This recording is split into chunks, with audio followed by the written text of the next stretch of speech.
ಎಲ್ಲರಿಗೂ ನಮಸ್ಕಾರ. ಕಳೆದ ತರಗತಿಯಲ್ಲಿ ನಾವು ಕರ್ನಾಟಕ ಪರೀಕ್ಷಾ ಪ್ರಾಧಿಕಾರ 2021ರ ಸಾಲಿನಲ್ಲಿ ನಡೆಸಲಾಗಿರುವಂತಹ ಕೆಸೆಟ್ ಪರೀಕ್ಷೆಯ ಪತ್ರಿಕೆ 1ರ ಪ್ರಶ್ನೋತ್ತರಗಳನ್ನು ಚರ್ಚೆಯನ್ನು ಮಾಡಿದ್ದೇವೆ.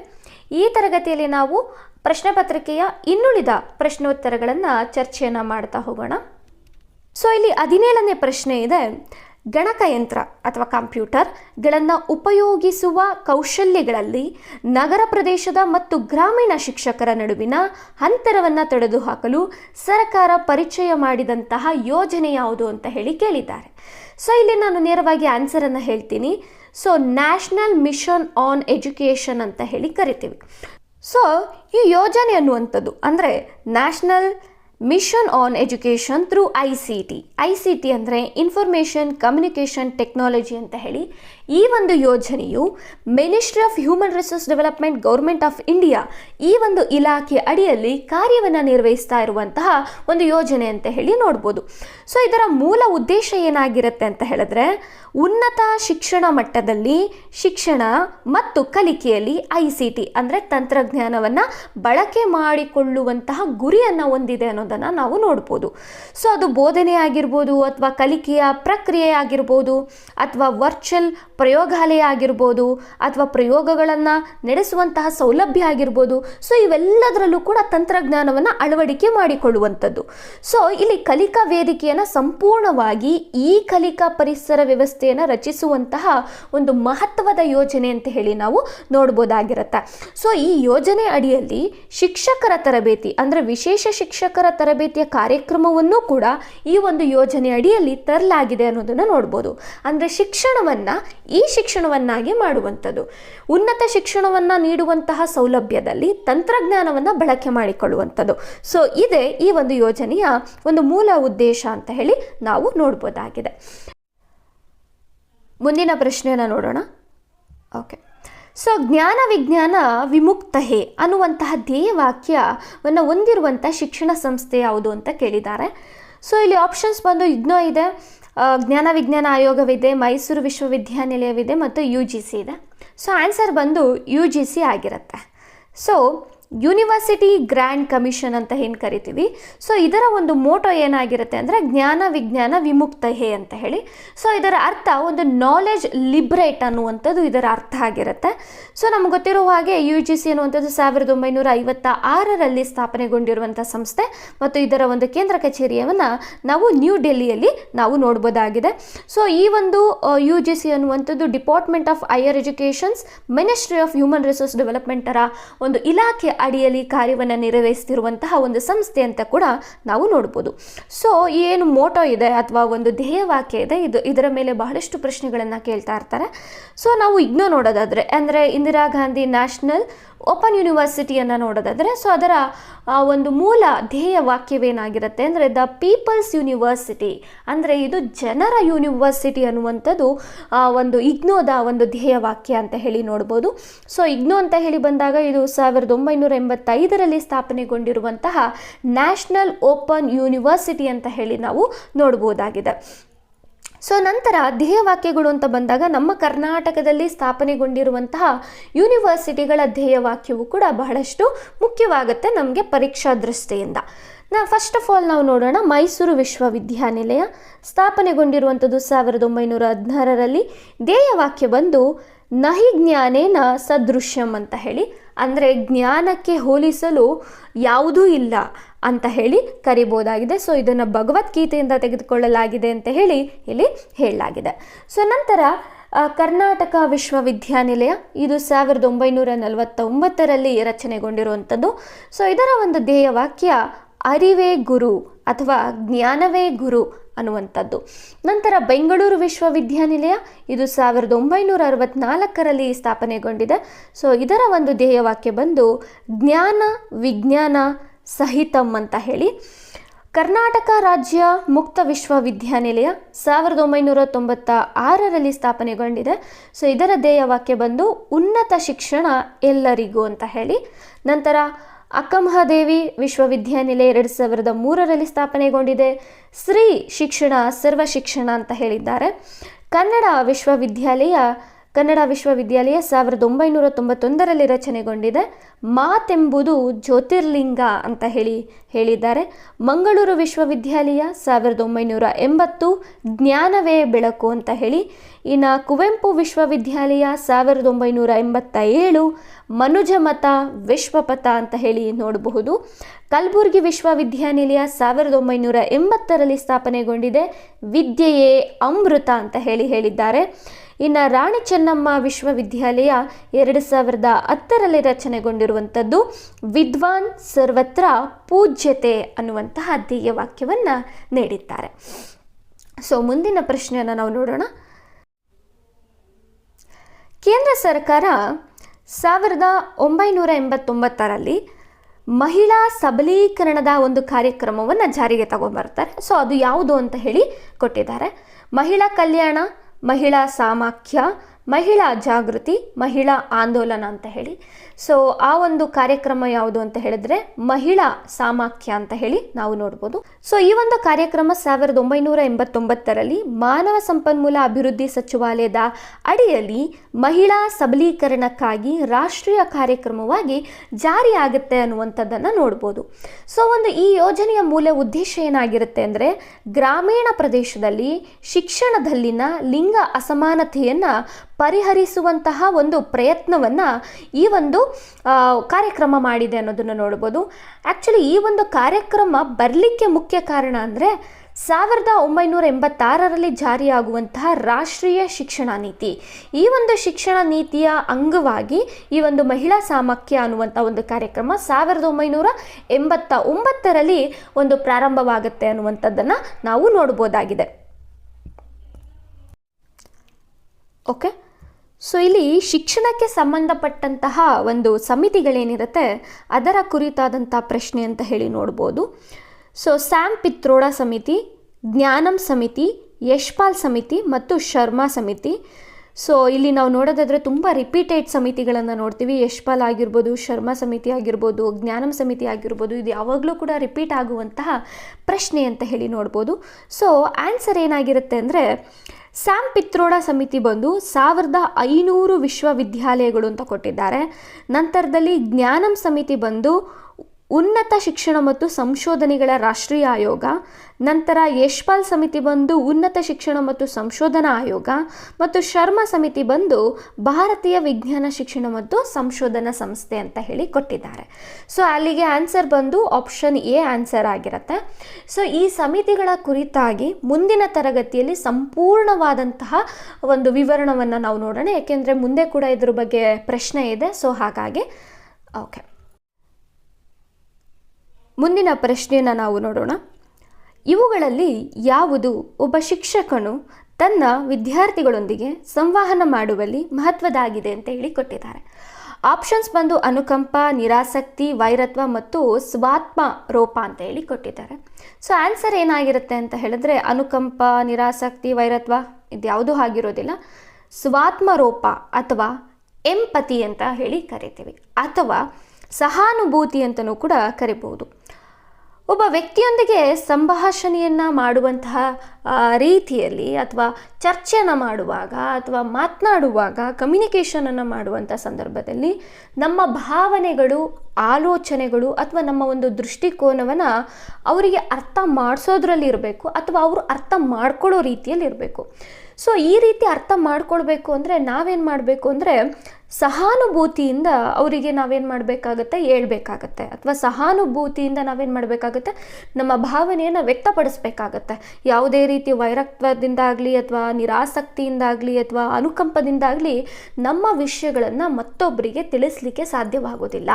ಸೊ ಹಾಗಾಗಿ ಎಂಪತಿ ಅನ್ನುವಂಥದ್ದು ಕಮ್ಯುನಿಕೇಷನಲ್ಲಿ ಬಹಳಷ್ಟು ಇಂಪಾರ್ಟೆಂಟ್ ಅಂತ ಹೇಳಿ ನಾವು ನೋಡ್ಬೋದು. ಅದೇ ಅನುಕಂಪ ಅಂತ ಹೇಳಿ ಬಂದಾಗ ಯಾವುದೋ ಒಂದು ವಿಚಾರದ ಮೇಲೆ ಅನುಕಂಪವನ್ನು ತೋರಿಸ್ತಾ ಇದ್ದೀವಿ ಅಥವಾ ಅನುಕಂಪದಿಂದ ಆ ಒಂದು ವಿಚಾರವನ್ನು ಹೇಳ್ತಿದ್ದೀವಿ ಅನ್ನುವಾಗ ಎದುರುಗಡೆ ಇರುವಂಥ ವ್ಯಕ್ತಿಗೂ ಕೂಡ ಆ ಒಂದು ವಿಚಾರದ ಮೇಲೆ ಅನುಕಂಪ ಬರೋ ರೀತಿಯಲ್ಲಿರುತ್ತೆ, ಅಥವಾ ಆ ಅನುಕಂಪ ಅವರಿಗೆ ಇಷ್ಟ ಆಗದೇ ಇರಬಹುದು. ಸೊ ಅನುಕಂಪ ಅನ್ನುವಂಥದ್ದು ಕಮ್ಯುನಿಕೇಷನಲ್ಲಿ ಒಂದು ಭಾವನೆಯನ್ನು ವ್ಯಕ್ತಪಡಿಸುವಂಥ ವೇ ಆಗಿರೋದಿಲ್ಲ. ನಂತರ ನಿರಾಸಕ್ತಿ ಅಂತ ಹೇಳುವಾಗ ಒಂದು ವಿಷಯವನ್ನು ನಾವು ಮಾತನಾಡುವಾಗ ಬಹಳಷ್ಟು ಎನರ್ಜಿಯನ್ನು ಕೊಟ್ಟು ನಾವೇನು ಮಾಡಬೇಕಾಗುತ್ತೆ, ಹೇಳಬೇಕಾಗುತ್ತೆ.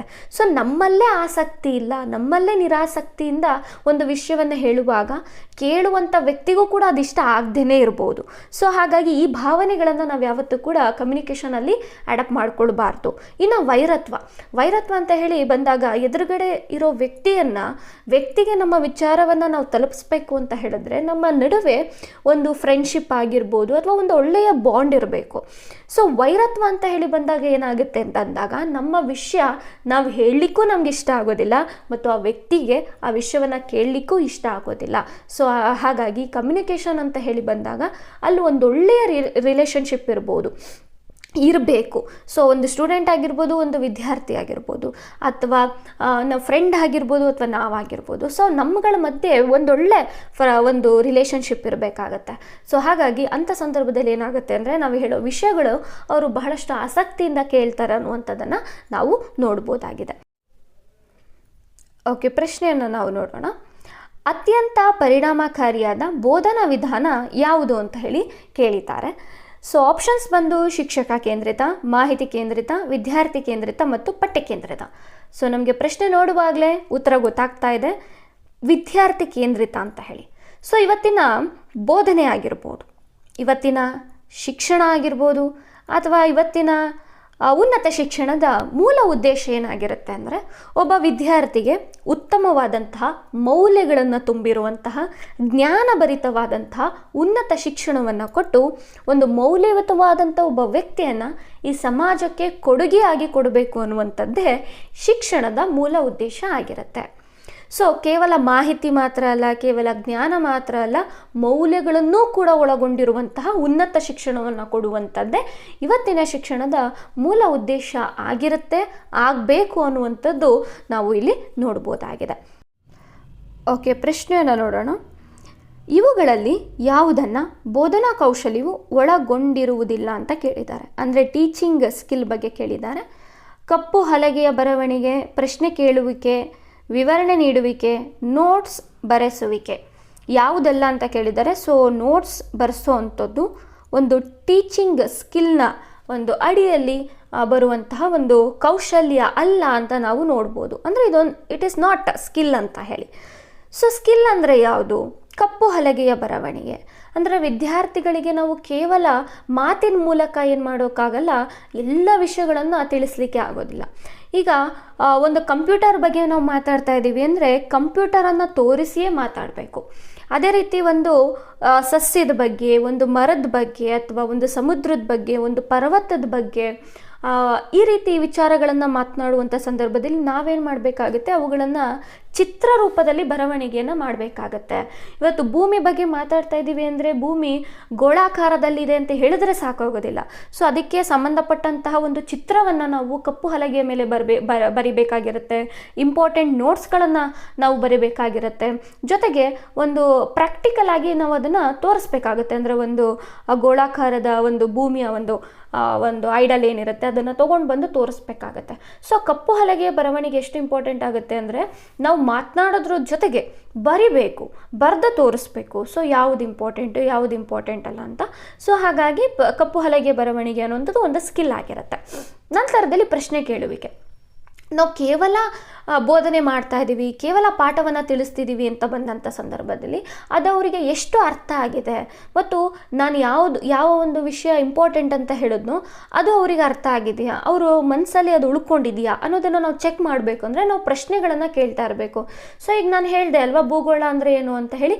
ಸೊ ನೀವು ಯಾರಾದರೂ ಭೂಗೋಳ ಅಂದರೆ ಏನು ಅಂತ ಹೇಳಿ ನಾವು ಪ್ರಶ್ನೆಯನ್ನು ಕೇಳಬೇಕಾಗುತ್ತೆ ಪಾಠವನ್ನು ಮಾಡುವಂಥ ಸಂದರ್ಭದಲ್ಲಿ, ಅಥವಾ ಹೋಮ್ವರ್ಕ್ಗಳನ್ನು ಕೊಡುವಂಥದ್ದು. ಸೊ ಈ ರೀತಿ ಪ್ರಶ್ನೆಗಳಿದೆ. ಸೊ ನಾನು ಇವತ್ತೇನು ಪಾಠ ಮಾಡಿದ್ದೀನಿ ಅನ್ನೋದನ್ನು ನೀವು ಮನನ ಮಾಡಿಕೊಂಡು ಈ ಪ್ರಶ್ನೆಗಳಿಗೆ ಉತ್ತರವನ್ನು ಕೊಡಬೇಕು ಅಂತ ಹೇಳುವಂಥದ್ದು. ಸೊ ಇವೆಲ್ಲವೂ ಕೂಡ ಬೋಧನಾ ಕೌಶಲ್ಯ ಆಗಿರುತ್ತೆ. ನಂತರ ವಿವರಣೆ ನೀಡುವಂಥದ್ದು. ಸೊ ಕೇವಲ ಭೂಗೋಳ ಅಂದರೆ ಏನು ಅಂತ ಹೇಳಿದ್ರೆ ನಾವು ಪಠ್ಯಪುಸ್ತಕದಲ್ಲಿರೋ ರೀತಿಯಲ್ಲಿ ಒಂದು ವಾಕ್ಯದಲ್ಲಿ ಉತ್ತರಿಸಿ ಅನ್ನುವ ರೀತಿಯಲ್ಲಿ ಕೇವಲ ವಿವರಣೆಯನ್ನು ಒಂದು ವಿಚಾರವನ್ನು ಹೇಳಿದ್ರೆ ಸಾಕಾಗೋದಿಲ್ಲ, ಅದ್ರ ಬಗ್ಗೆ ಸಂಪೂರ್ಣವಾದ ವಿವರಣೆಯನ್ನು ಕೊಡಬೇಕಾಗುತ್ತೆ. ಭೂಗೋಳ ಅಂದರೆ ಏನು, ಅದರಲ್ಲಿ ಬರುವಂಥ ವಿವಿಧ ಭಾಗಗಳು ಯಾವುದು, ಭೂಗೋಳ ಅನ್ನುವಂಥ ಹೆಸರು ಹೇಗೆ ಬಂತು, ಯಾಕೆ ಭೂಗೋಳ ಅಂತ ಕರೀತಾರೆ, ಈ ರೀತಿ ವಿವರಣೆಯನ್ನು ಕೊಡುವಂಥ ಸಂದರ್ಭದಲ್ಲಿ ಏನಾಗುತ್ತೆ, ವಿದ್ಯಾರ್ಥಿಗಳಿಗೆ ಅದು ಒಂದು ಕ್ಲಿಯರ್ ಪಿಕ್ಚರ್ ಉಳ್ಕೊಳ್ಳುತ್ತೆ. ಸೊ ಆ ಸಂದರ್ಭದಲ್ಲಿ ಪ್ರಶ್ನೆ ಪತ್ರಿಕೆಯನ್ನು ನೋಡಿದಂಥ ಸಂದರ್ಭದಲ್ಲಿ ಅಥವಾ ಎಕ್ಸಾಮ್ ಬಂದಂಥ ಸಂದರ್ಭದಲ್ಲಿ ನಾವು ಏನು ವಿವರಣೆಯನ್ನು ಕೊಟ್ಟಿರ್ತೀವಿ, ಏನು ಕಪ್ಪು ಹಲಗೆಯ ಮೇಲೆ ನಾವು ಪಿಕ್ಚರನ್ನು ಅಥವಾ ಒಂದು ಇಮ್ಯಾಜನ್ನು ಬರೆದು ತೋರಿಸಿರ್ತೀವಿ, ಅಥವಾ ಯಾವ ಒಂದು ಐಡಲನ್ನು ತಗೊಂಬಂದು ನಾವು ಅವರಿಗೆ ಪ್ರಾಕ್ಟಿಕಲ್ ಆಗಿ ತೋರಿಸಿರ್ತೀವಿ, ಸೊ ಅವು ಯಥೇಚ್ಛ ಪ್ರಮಾಣದಲ್ಲಿ ಮನಸ್ಸಲ್ಲಿ ಉಳ್ಕೊಂಡಿರುತ್ತೆ ಅನ್ನೋದನ್ನು ನಾವು ನೋಡ್ಬೋದಾಗಿದೆ. ನೋಟ್ಸ್ ಬರೆಸೋವಂಥದ್ದು ಅದು ಒಂದು ಸ್ಕಿಲ್ ಅಲ್ಲ.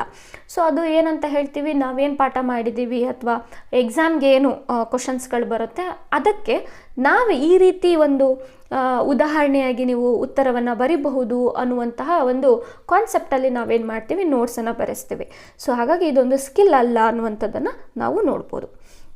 ಓಕೆ, ಮುಂದಿನ ಒಂದು ಪ್ರಶ್ನೆಯನ್ನು ನೋಡೋದಾದರೆ, ಕಲಿಕೆಯ ಅತ್ಯಂತ ಸಮರ್ಪಕ ಉದ್ದೇಶ ಯಾವುದು?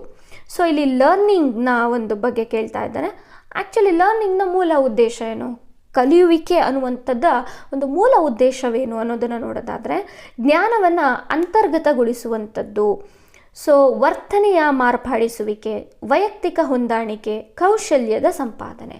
ಇಲ್ಲಿ ಮೂಲ ಉದ್ದೇಶ ಏನಾಗಿರುತ್ತೆ ಅಂತ ಬಂದಾಗ ವರ್ತನೆಯ ಮಾರ್ಪಡಿಸುವಿಕೆ ಅಂತ ಹೇಳಿ, ಅಂದರೆ 1ನೇ ತರಗತಿಯಿಂದ 2ನೇ ತರಗತಿ, 2ನೇ ತರಗತಿಯಿಂದ 3ನೇ ತರಗತಿ, ಈ ರೀತಿ ಪ್ರತಿಯೊಂದು ಸ್ಟೆಪ್ಪನ್ನು ಕೂಡ ನಾವು ತರಗತಿಗಳಾಗಿ ಭಾಗ ಮಾಡಿದ್ದೀವಿ. ಕಾರಣ ಏನು ಗೊತ್ತಾ, ಈ ಒಂದು ವರ್ತನೆ. ಸೊ 1ನೇ ತರಗತಿಯ ಮಗುವಿನ ವರ್ತನೆಗೂ 10ನೇ ತರಗತಿಯ ಮಗುವಿನ ವರ್ತನೆಗೆ ಬಹಳಷ್ಟು ಮಾರ್ಪಾಡುಗಳನ್ನು ನಾವು ನೋಡ್ಬೋದು. ಸೊ ಇದು ಯಾವುದರಿಂದ ಬರುತ್ತೆ ಅಂದರೆ, ಅವರು ಕಲಿಯುವಂಥ ಶಿಕ್ಷಣದಿಂದ ಬರುತ್ತೆ, ಕಲಿಯುವಿಕೆ ಅನ್ನುವಂಥದ್ದಿಂದ ಬರುತ್ತೆ. ಸೊ ನಾನು ಯಾಕಾಗಲೇ ಹೇಳಿದೆ ಜ್ಞಾನದ ಜೊತೆಗೆ ಮೌಲ್ಯವನ್ನು ಕೂಡ ಕೊಡಬೇಕು ಅಂತ ಯಾಕೆ ಹೇಳಿದೆ ಅಂದರೆ, ಇದೇ ಕಾರಣದಿಂದಾಗಿ. ಕೇವಲ ನಾವಿಲ್ಲಿ ಒಬ್ಬ ವ್ಯಕ್ತಿಗೆ ಶಿಕ್ಷಣ ಮಾತ್ರ ಕೊಡೋದಿಲ್ಲ, ಮೌಲ್ಯಗಳನ್ನು ಕೂಡ ನಾವು ಕೊಡ್ತೀವಿ. ಹಾಗಾಗಿ ಮೌಲ್ಯಗಳು ಅನ್ನುವಂಥದ್ದು ಆ ವ್ಯಕ್ತಿಯ ವರ್ತನೆಯನ್ನು ಮಾರ್ಪಡಿಸೋದ್ರ ಮೇಲೆ ಡಿಪೆಂಡ್ ಆಗಿರುತ್ತೆ ಅನ್ನೋದನ್ನು ನೋಡ್ಬೋದು.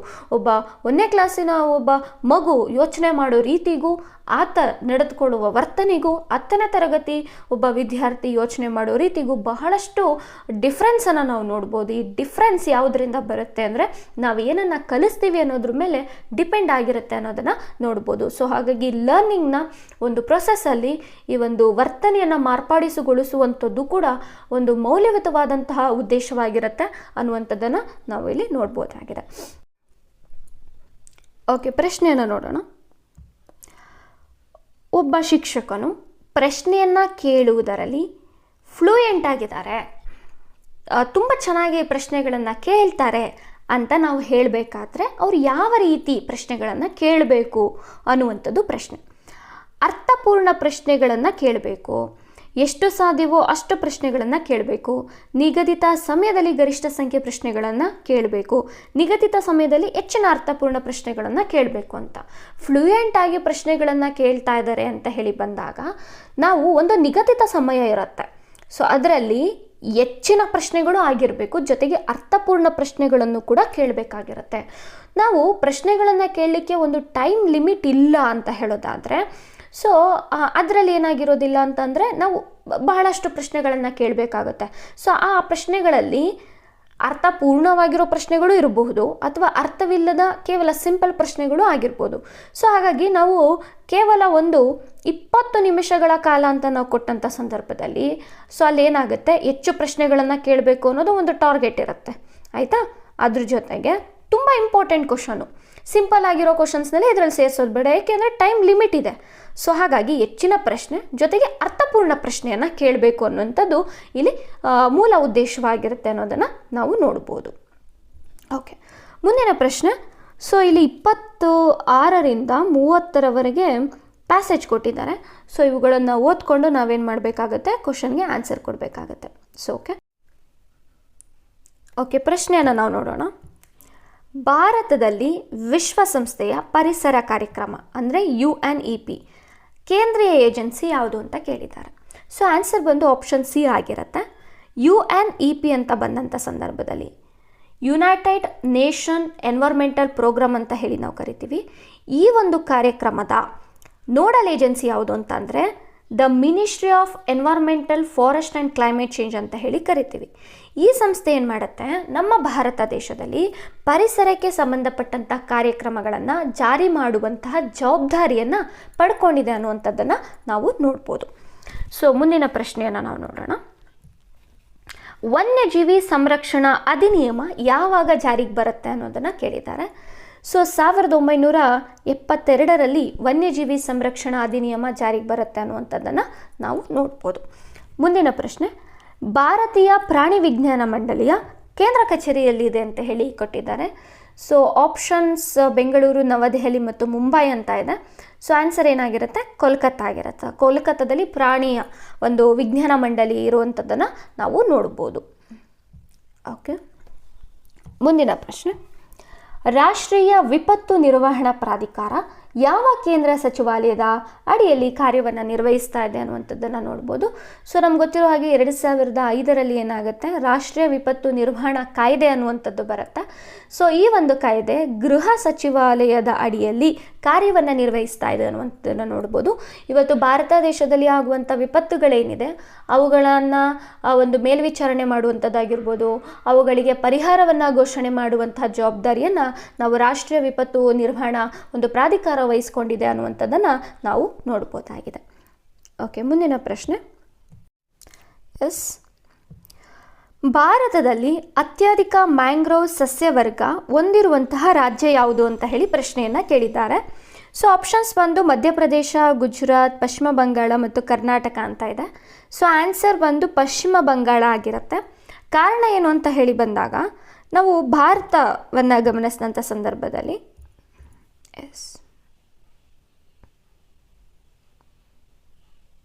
ಓಕೆ, ಸೊ ಭಾರತ ಅಂತ ಬಂದಂಥ ಸಂದರ್ಭದಲ್ಲಿ ನಮಗೆ ಪಶ್ಚಿಮ ಭಾಗ ಮತ್ತು ಪೂರ್ವ ಭಾಗ ಅಂತ ಬಂದಾಗ ಪಶ್ಚಿಮ ಭಾಗದಲ್ಲಿ ನಾವು ಪಶ್ಚಿಮ ಘಟ್ಟಗಳನ್ನು ನಾವು ನೋಡ್ತೀವಿ.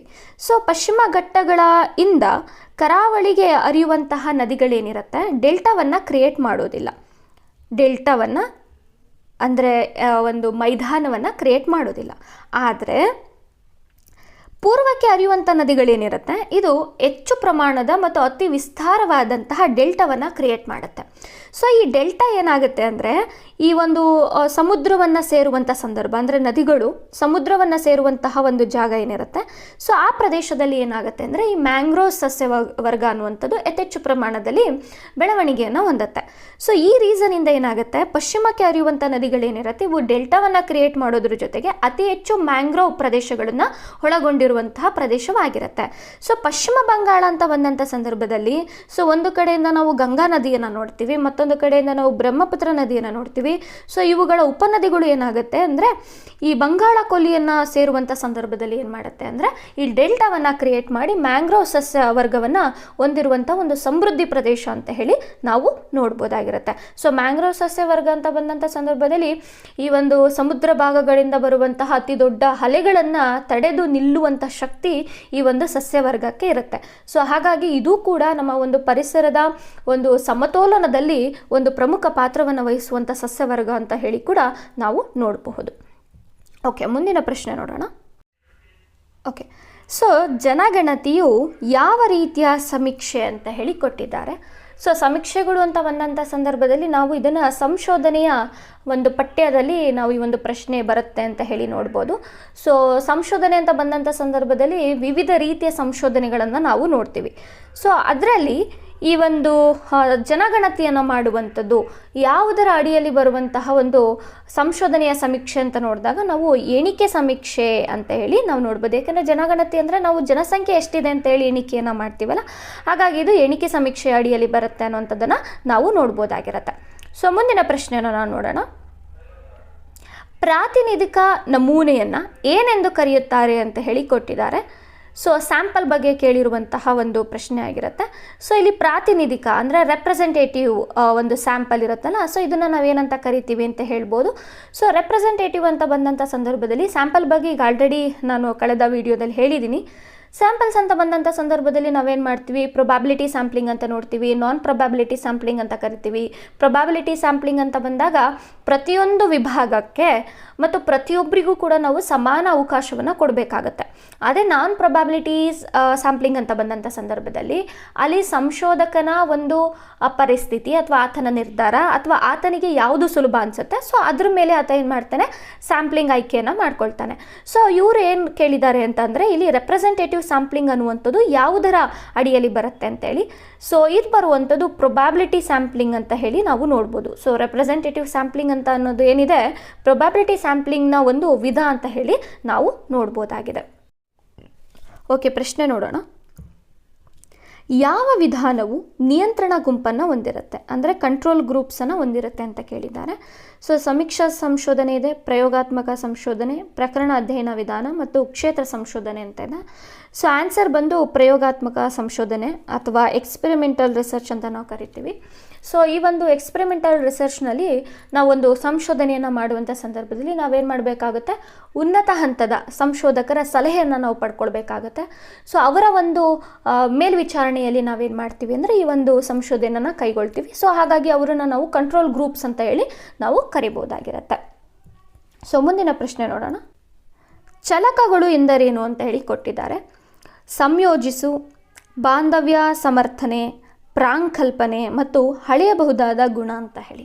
ಸೊ ಚಲಕಗಳು ಅಂತ ಬಂದಂಥ ಸಂದರ್ಭದಲ್ಲಿ ನಾವು ಇದನ್ನು ಟೀಚಿಂಗ್ ಆ್ಯಪ್ಟಿಟ್ಯೂಡ್ನಲ್ಲಿ ನೋಡ್ತೀವಿ.